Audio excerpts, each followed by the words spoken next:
Hello students, welcome to રેટ સુકો hub. હું છું કલ્પેશ પટેલ. આ વિડીયોમાં આપણે શીખવાના છીએ સ્ટાન્ડર્ડ 9 સબ્જેક્ટ ઇંગ્લિશ યુનિટ 3ની કેટલીક એક્ટિવિટીઝ. ચાલો શરૂ કરીએ.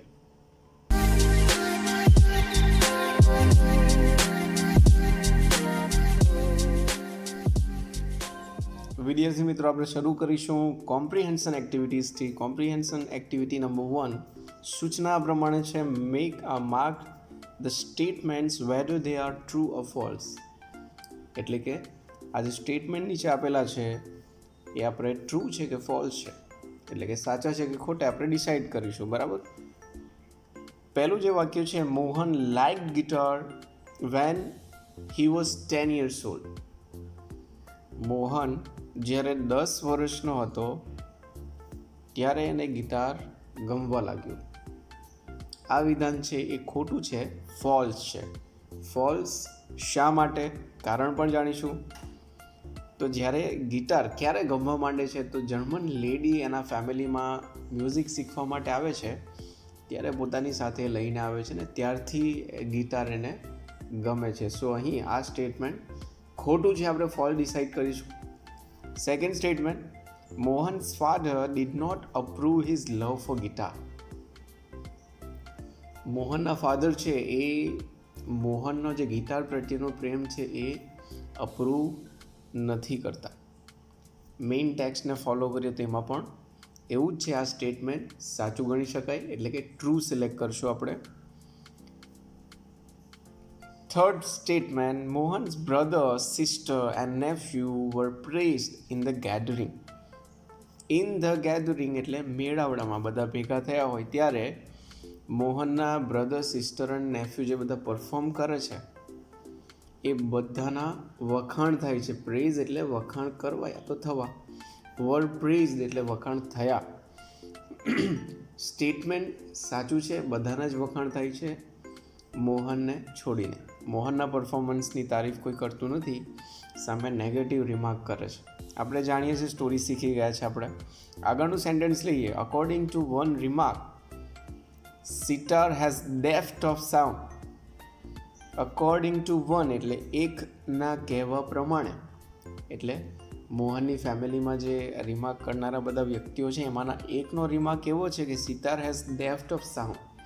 સિતાર જે સાધન છે ને એમાં ઊંડાણ છે, અવાજનું ઊંડાણ છે. સ્ટેટમેન્ટ રાઈટ છે, સો અહીં આપણે અગેન ટ્રુ સિલેક્ટ કરશું. Fifth statement, Mohan stop playing guitar after the remark. મોહને જે નેગેટિવ રિમાર્ક મળે છે એ સાંભળીને પછી ગિટાર વગાડવાનું બંધ કરી દીધું. સ્ટોપ્ડ પ્લેઇંગ ધ ગિટાર વિધાન ખોટું છે.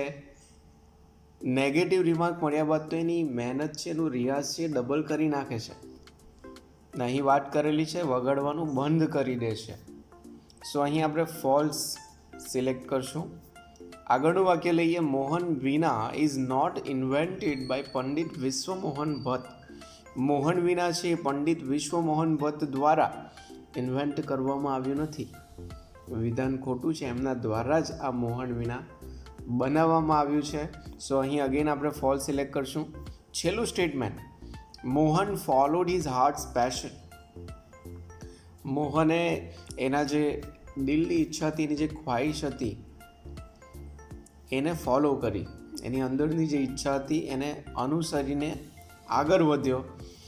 સ્ટેટમેન્ટ રાઈટ છે. સો અહીં છેલ્લા સ્ટેટમેન્ટમાં આપણે સિલેક્ટ કરશું ટ્રુ. વિદ્યાર્થી મિત્રો, જવાબ યાદ રાખવા જેવા છે પરીક્ષાની દ્રષ્ટિએ. આગળ વધીએ. કોમ્પ્રિહેન્શન એક્ટિવિટી નંબર 2ની વાત કરીએ. એની સૂચના આ પ્રમાણે છે. Arrange this sentences in proper order, put the number in the boxes. નીચે કેટલાક સ્ટેટમેન્ટ્સ આપેલા છે, સેન્ટેન્સીસ આપેલા છે, એને આપણે પ્રોપર ઓર્ડર એટલે કે યોગ્ય ક્રમમાં ગોઠવવાના છે, અને એ પણ નંબર આપીને. બોક્સીસ દરેક સેન્ટેન્સની આગળ છે, એમાં આપણે નંબર આપીશું, યોગ્ય ક્રમમાં ગોઠવીશું. સ્ટોરીમાં જે ઘટના બને છે મેઇન ટેક્સ્ટમાં એના આધારે.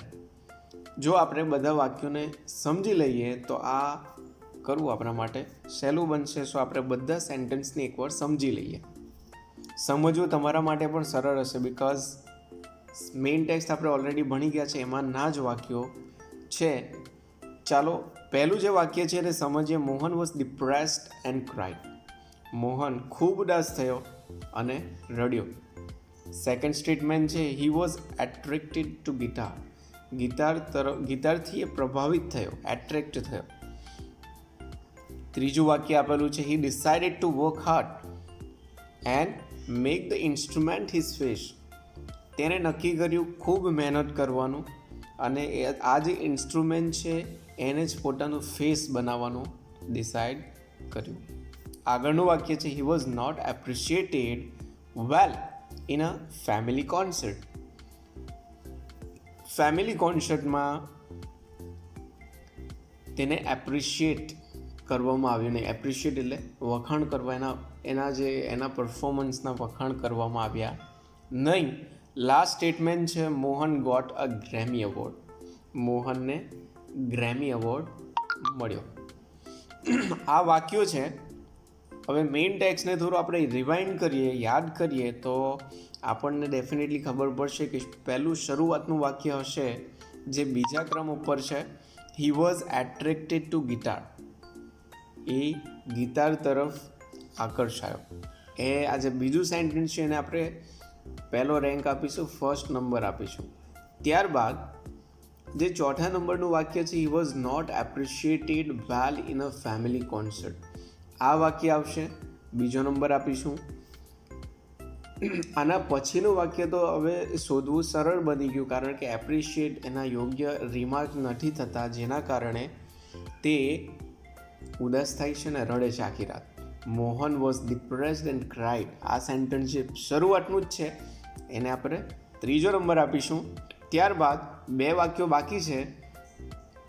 ચોથા નંબરનો ક્રમ આપણે આપીશું હી decided to work hard and make the instrument his face. ખૂબ જ મહેનત કરવાનું અને આ ઇન્સ્ટ્રુમેન્ટ જ એનો ફેસ બને એવું એણે નક્કી કર્યું.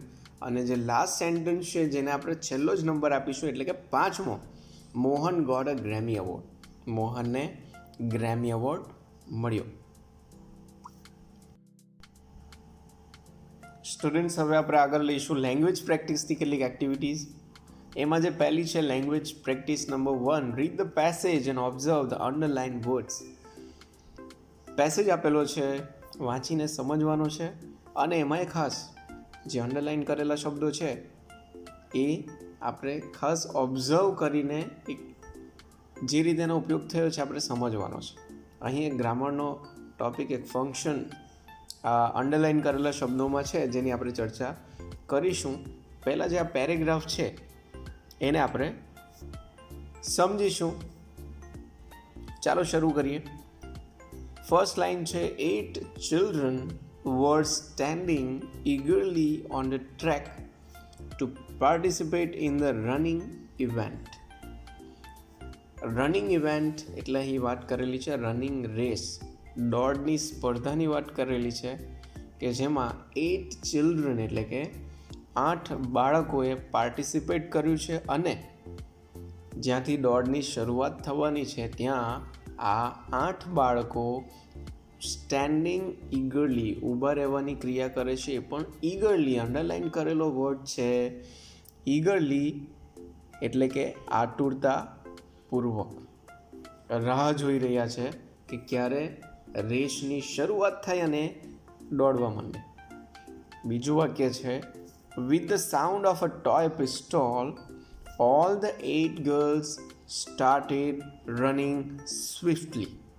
With the sound of a toy pistol, રમકડાની પિસ્ટોલનો અવાજ, સાઉન્ડ એટલે અવાજથી ઓલ ધ 8 girls, હવે આ જે પાર્ટિસિપન્ટ છે ને એ 8 છોકરીઓ છે, રાઈટ? એ 8 girls છે, સ્ટાર્ટેડ રનિંગ સ્વિફ્ટલી.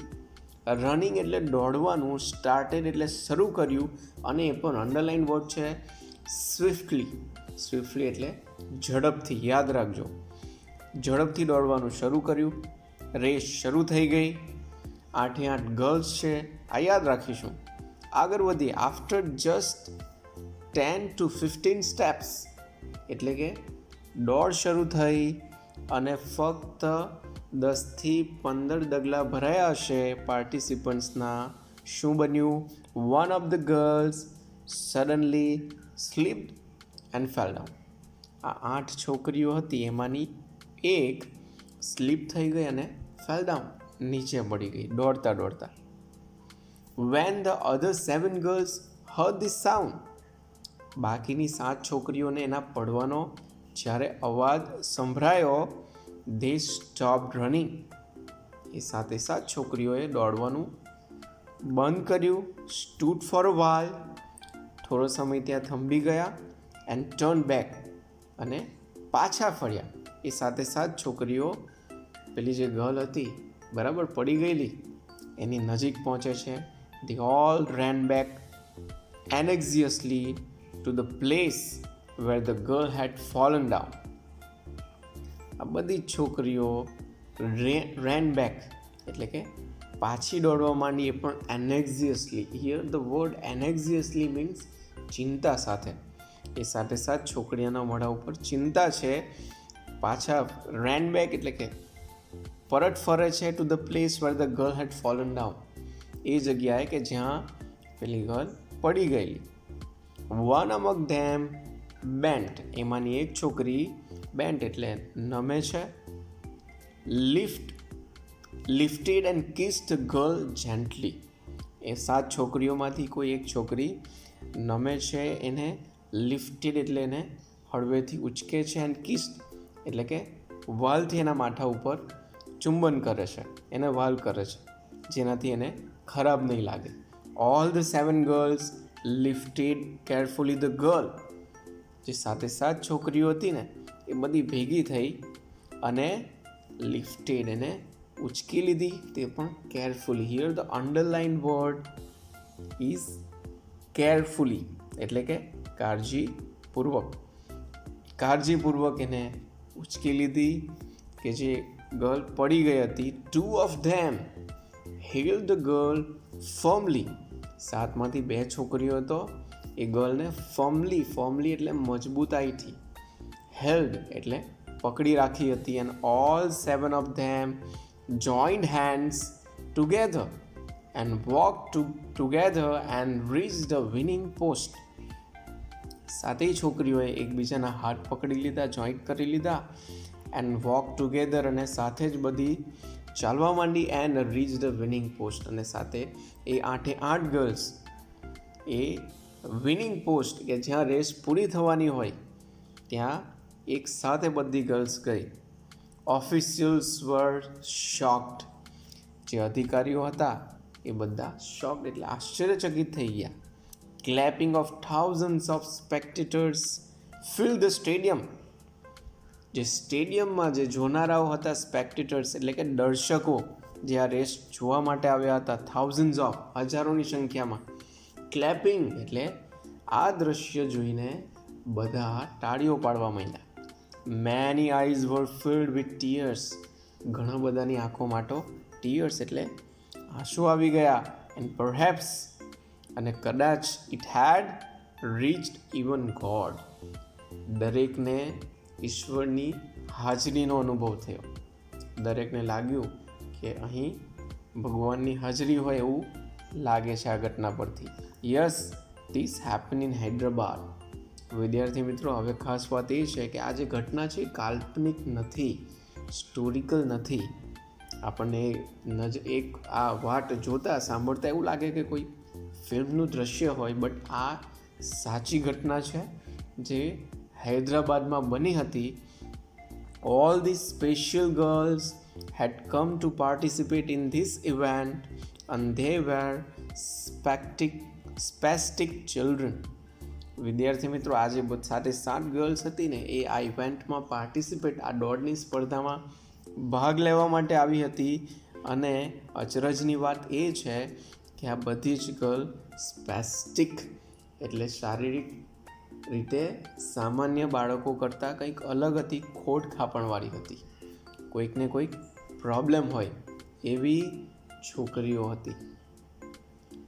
વિદ્યાર્થી મિત્રો, જો આ સાધારણ ના હોય એવી ગર્લ્સ અને એમનામાં ભાવ જુઓ, એક છોકરી પડી જાય છે અને એના માટેની ફિકર એ બાકીની બધી જ ગર્લ કરે છે, જે સામાન્ય ગર્લ્સ જેવી નથી, જે શારીરિક રીતે ખોડખાપણવાળી હોય એવી છોકરીઓ આ સરસ મજાનું વર્તન એમનું જોઈને આપણને કંઈક એવું ફીલ થાય કે ભગવાનની હાજરી તો છે જ.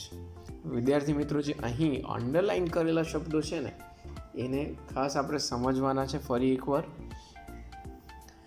આ અંડરલાઇન કરેલા શબ્દો છે એ એક્શન કેવી રીતે થાય છે, કોઈ ક્રિયા કેવી રીતે થાય છે તે દર્શાવે છે. જે પહેલી લાઇનમાં તમને જોવા મળે છે શબ્દ ઈગરલી. ઈગરલી આ શબ્દની વાત કરીએ તો અહીં જે એક્શન છે સ્ટેન્ડિંગ એટલે કે ઊભા રહેવાની ક્રિયા, એ ઊભા રહેવાની ક્રિયા કેવી રીતે થઈ? ઈગરલી, આતુરતાપૂર્વક. ત્યારબાદ જે બીજો અંડરલાઇન કરેલો શબ્દ આપણને જોવા મળે છે એ છે સ્વિફ્ટલી. અહીં એક્શન કયું છે? રનિંગ. રનિંગ એટલે દોડવાની ક્રિયા, એ પણ સ્વિફ્ટલી એટલે ઝડપથી થઈ. ત્યારબાદ બીજો શબ્દ આપણે લઈએ. ત્યારબાદ થર્ડ વર્ડ જે અંડરલાઇન કરેલો છે આપણને અહીં જોવા મળે છે એ છે એનેક્ઝિયસલી. તો આ જે વર્ડ છે એ કઈ ક્રિયા માટે વપરાયેલો છે? રેન બેક એટલે કે પાછા દોડ્યા. એ પણ કેવી રીતે? એનેક્ઝિયસલી એટલે ચિંતા સાથે. એક્શન થવું, એક્શન કેવી રીતે થવું એ અંડરલાઇન કરેલા શબ્દો બતાવે છે. વિદ્યાર્થી મિત્રો, ઇંગ્લિશ ગ્રામરમાં એક ફંક્શન છે જેનું નામ છે મેનર, એટલે કે એક્શન એટલે કાર્ય કેવી રીતે થવું તે દર્શાવતા શબ્દો. ગુજરાતીમાં એના માટેનો શબ્દ છે ક્રિયા વિશેષણ. રાઈટ, એ આપણે યાદ રાખીશું. અને અહીં તમે લેંગ્વેજ પ્રેક્ટિસ નંબર 2 ઉપર નજર કરો. ઉપર એક્શન્સ એટલે કે ક્રિયાઓ અને એ ક્રિયા કેવી રીતે થઈ એ નીચે આપણે મેનરમાં દર્શાવવાનું છે. રાઈટ, ઓલરેડી વન ડન છે આપણા માટે, સ્ટેન્ડિંગ, ઈગરલી. ત્યારબાદ બીજો આપણે અંડરલાઇન કરેલો શબ્દ છે એ જોઈએ તો એ છે સ્વિફ્ટલી. એની સાથે એક્શન કયું છે? રનિંગ. તો અહીં સેકન્ડ કોલમમાં રનિંગ ઉપર આવશે, નીચે સ્વિફ્ટલી. ત્યારબાદ થર્ડ અંડરલાઇન કરેલો વર્ડ છે એનેક્ઝિયસલી. એમાં ક્રિયા છે રેન બેક. સો અહીં થર્ડ કોલમમાં આવશે રેન બેક અને નીચે આવશે એનેક્ઝિયસલી. ત્યારબાદની વાત કરીએ તો એ પછીનો અંડરલાઇન કરેલો શબ્દ છે કેરફુલી, અને એમાં એક્શન કયું છે? લિફ્ટેડ. સો લિફ્ટેડ કેરફુલી, હળવેથી ઉચકી લીધું. સો ફોર્થ કોલમમાં ઉપર આવશે લિફ્ટેડ, નીચે આવશે કેરફુલી. ત્યારબાદ